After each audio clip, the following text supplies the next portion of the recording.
Francis, nakita na kayo. Angel. Oh yeah, sobrang happy ko nakita ko sa atin.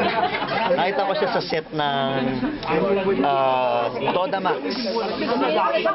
Medyo matagal na yun. Pero doon kami nakita after long gap of not working together since Asian Treasures. Sa kanya pa rin ang Darna, ha? Darna's Asian Treasures. Yung Darna ngayon, sa kanya pa rin yun. Talaga? Oo, in-announce Wow. kasi na siya yung gaganap. Sobrang ayos. Ikaw Sobrang ba gusto mo maging part ng... Yes, of course. Kasi Yeah. bilang dati ka naman. Hindi, syempre, hindi na bilang Ding. Okay lang. I mean, I would be really honored to work with the Angel Locsin again. To tell you guys honestly, sa kanya ko nakuha halos lahat ng basis ng acting ko.